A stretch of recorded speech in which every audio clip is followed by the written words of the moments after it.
नमस्कार विद्यार्थी मित्रांनो, स्वागत आहे तुमचे माझ्या maths for everyone in Marathi या आपल्या यूट्यूब चॅनलवरती।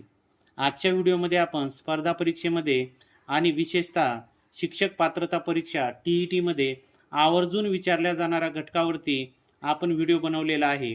तर या ठिकाणी तो घटक म्हणजे अंकगणितीय श्रेणी। आता अंकगणितीय श्रेणीमधील पद कसे शोधावे हे या व्हिडिओच्या माध्यमातून आपण आज शिकणार आहोत। तर यासाठी उदाहरण दिलेले पहिले अंकगणितीय श्रेणी 7, 13, 19, 25 चे 15वे पद शोधा। आता 15वे पद शोधण्यासाठी आपल्याला एका सूत्राचा वापर करायचा आहे आणि ते सूत्र आपण पहिल्यांदा लिहून घेऊया। तर सूत्र असे आहे T15। आता T15 म्हणजेच काय, तर टी म्हणजे टर्म।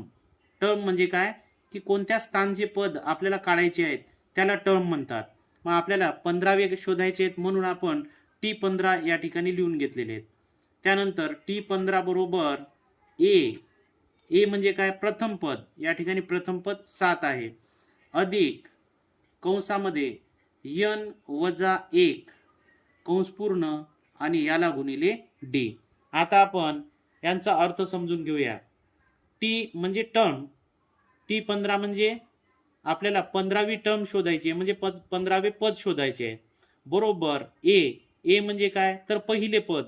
ए म्हणजे पहिले पद, म्हणजे या ठिकाणी ए ची किंमत 7 आहे, अधिक कंसामध्ये n म्हटलेले आहे। n म्हणजे काय, तर एकूण किती पद आहेत, तर या आपल्याला 15व्या पदापर्यंत शोधायचे आहेत, म्हणजे 15वे पद शोधायचे। म्हणून या ठिकाणी एकूण 15 पद आहेत, म्हणून आपण n बरोबर 15 घेणार, -1 कंस पूर्ण आणि कंसाच्या बाहेर दिलेले डी। हा डी या कंसाला गुणिले आहे, हे लक्षात घ्यावे। आता डी म्हणजे काय, डिफरन्स, फरक।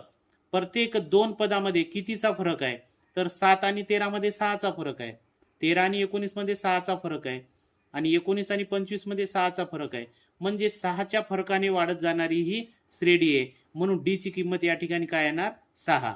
आता या सूत्रामध्ये आपण किमती घालून आपल्या प्रश्नाचे उत्तर शोधूया।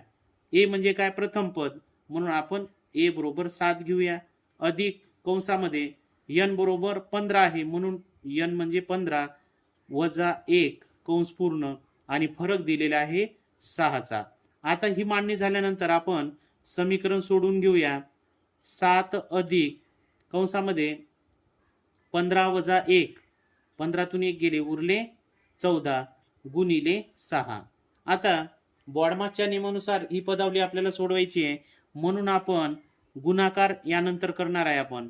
म्हणून 7 अधिक 14 सक 84, म्हणून या ठिकाणी येईल 84।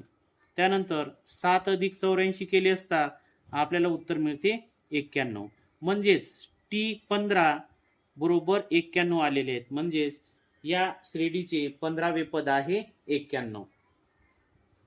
आणखी काही उदाहरण आपण या ठिकाणी अभ्यासणार आहोत।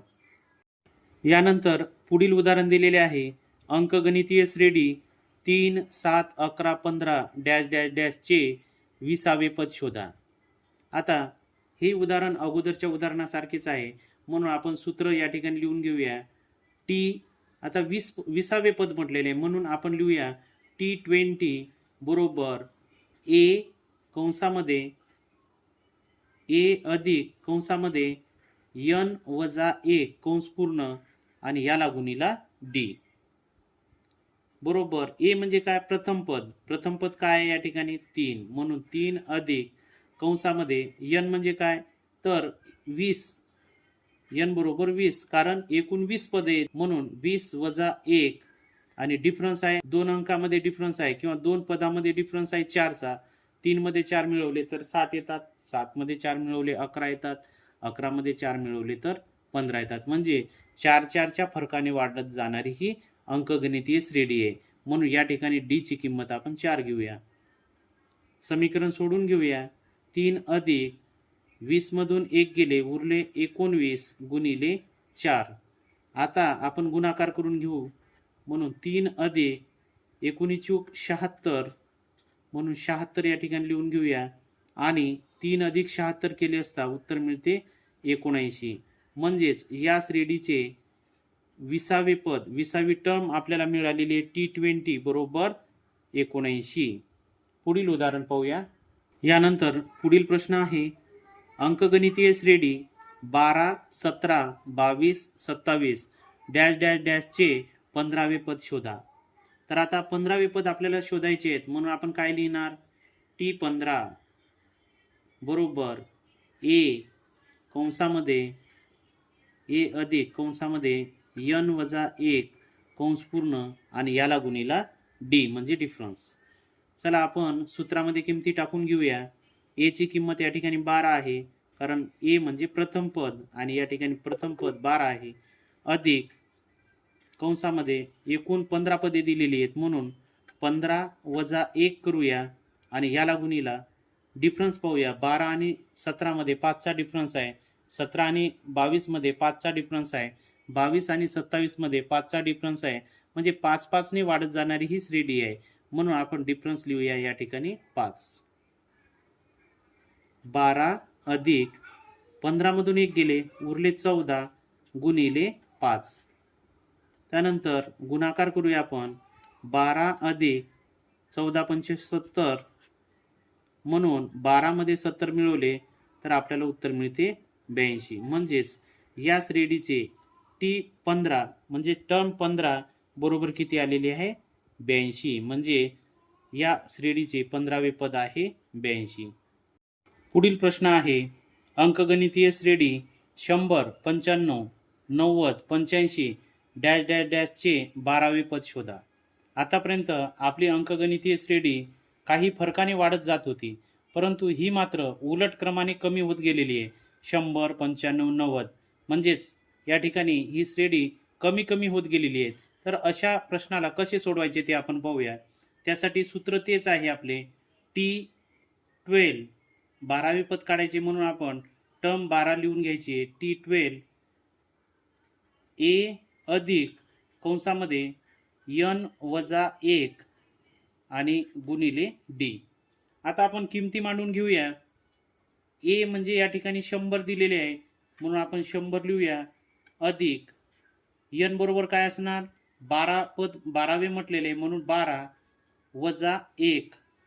आणि आता डी बघा, ही श्रेणी 5-5 ने कमी होत गेलेली आहे, म्हणजे वजा होत गेलेली आहे, म्हणून आपण हा फरक जो आहे दोन्ही मधला 95 मधून 100 गेले तर किती उरतात?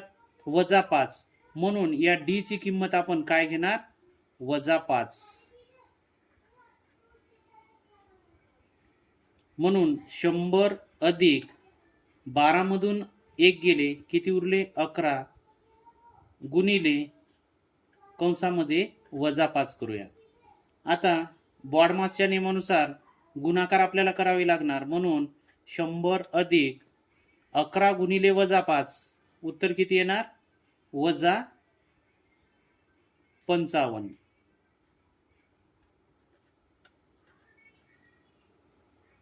बरोबर 100 अधिक वजा, अधिक वजा काय होत असतात? वजा, म्हणून 100 - 55 करूया आपण, आणि 100 मधून 55 गेले, उरले 45.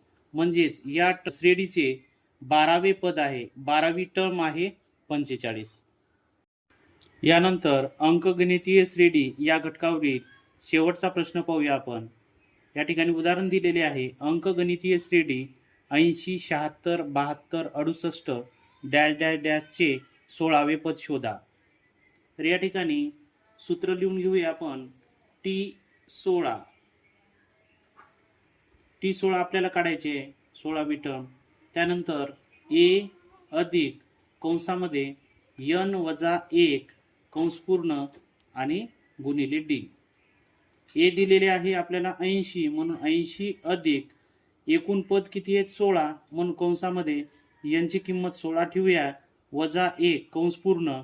आता डी ही सुद्धा मागील उदाहरणाप्रमाणे कमी होत जाणारी, म्हणजे वजा वजा होत जाणारी अशी अंकगणितीय श्रेणी आहे. 80 मधून 4 गेले 76 येतात, 76 मधून 4 गेले 72 येतात, 72 मधून 4 गेले 68 येतात, म्हणजे वजा 4चा हा डिफरन्स आहे, म्हणून डी बरोबर आपण -4 घेऊया. आता मिळालेली पदावली सोडून घेऊया. 80 अधिक 16 मधून 1 गेले उरले 15 गुणिले कंसामध्ये वजा 4. आता 80 अधिक 15 चूक 60, परंतु कोणते 60 तर वजा 60 येतात. मग आता 80 अधिक वजा वजा होतात म्हणून 80 वजा 60 आणि 80 मधून 60 गेले उरले 20. म्हणजेच आपली या श्रेणीची 16वी टर्म 16वे पद आलेले आहे 20. विद्यार्थी मित्रांनो, आजच्या व्हिडिओमध्ये आपण अंकगणितीय श्रेणीचे पद कसे काढायचे हे शिकलो. व्हिडिओ आवडल्यास लाईक करा, शेअर करा आणि चॅनलवर नवीन असल्यास सबस्क्राईब करा. धन्यवाद.